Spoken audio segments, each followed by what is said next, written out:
कछुआ की कहानी। एक तालाब में कम्बुग्रीव नामक कछुआ टॉर्टस रहा करता था।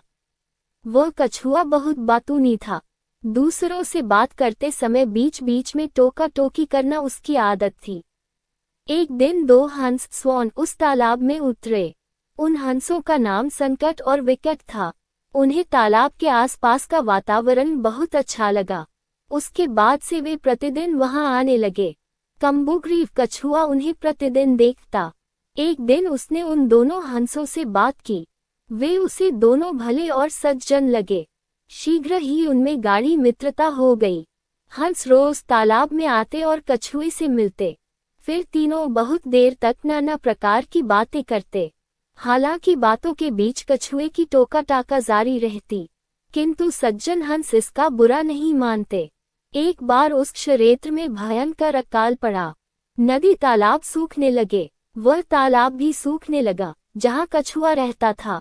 एक शाम जब हंस उससे मिलने आए तो उसे बताया कि वे दोनों वह स्थान छोड़कर 50 कोस दूर स्थित एक अन्य झील पर जा रहे हैं जो पानी से लबालब है। ये सुनकर कछुआ दुखी हो गया और आंखों में आंसू भरकर बोला, मित्रों, कुछ ही दिनों में ये तालाब सूख जाएगा। मेरा मरण तो निश्चित है, किंतु इस बात से अधिक दुख मुझे इस बात का है कि अपनी अंतिम घड़ी में मैं अपने परम मित्रों को देख नहीं पाऊंगा। कछुए की इस बात पर दोनों हंस उदास हो गए। उन्हें कछुए से सहानुभूति थी। वे बोले, मित्र कम्बुग्रीव, हम तुम्हें यहाँ अकेले छोड़कर नहीं जाएंगे। हम तुम्हें भी अपने साथ ले जाएंगे। हमारी मित्रता और साथ सदा बना रहेगा। लेकिन ये कैसे संभव है मित्रों? तुम दोनों तो उड़कर चले जाओगे। मुझे तो धीरे धीरे चलकर उस स्थान तक पहुंचने में महीनों लग जाएंगे। हो सकता है कि बीच रास्ते में ही मेरे प्राण पखेरु उड़ जाएं। तुम दोनों चले जाओ, मैं तुम्हें याद करके अपने दिन व्यतीत कर लूंगा। हंसों ने कछुए की बात नहीं मानी और उसे अपने साथ ले जाने का उपाय सोचने लगे। सोचते सोचते उन्हें एक उपाय सूझ ही गया और वे प्रसन्न हो गए। उन्होंने तय किया कि वे बांस की एक लकड़ी लेकर आएंगे। कछुआ उस लकड़ी के मध्य भाग को अपने मुंह से पकड़ेगा और वे दोनों उस लकड़ी के एक एक सिरे को अपनी चोंच में दबा लेंगे। इस तरह वे कछुए को लेकर उड़ते हुए उस झील तक पहुंच जाएंगे। कछुआ भी यह उपाय सुनकर प्रसन्न हुआ। अगले दिन हंस लकड़ी लेकर कछुए के पास आए और उसे लकड़ी के मध्य भाग को मुंह से पकड़ने को कहा।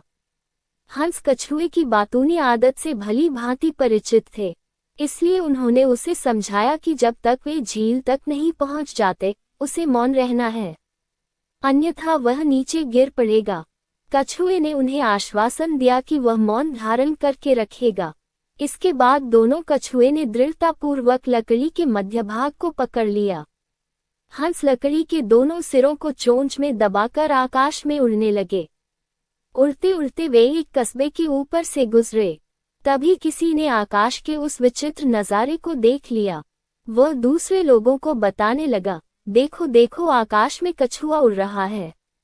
एक मुंह से दूसरे मुंह होते हुए ये बात पूरे कस्बे में फैल गई। लोग घरों के बाहर निकल आए और शोर मचाने लगे। ये शोर सुन कछुए से न रहा गया और वह हंसों से बोला, ये लोग हमें देख इतना शोर क्यों मचा रहे हैं? बोलते ही कछुए के मुंह से लकड़ी छूट गई और वह सीधे जमीन से आ टकराया। जमीन से टकराते ही उसके प्राण पखेरु उड़ गए। मूर्ख कछुआ कहानी से सीख। 1. बुद्धिमान व्यक्ति किसी कार्य के बारे में योजना बनाकर उस पर पूरा अमल करते हुए सफलता प्राप्त करते हैं, अन्यथा योजना पर टिके न रहने का दुष्परिणाम भोगना पड़ता है। 2. सामूहिक कार्य में समूह के सदस्यों की राय को महत्व देना आवश्यक है। उनकी राय न मानकर कार्य के नुकसान के साथ साथ व्यक्तिगत नुकसान भी हो सकता है।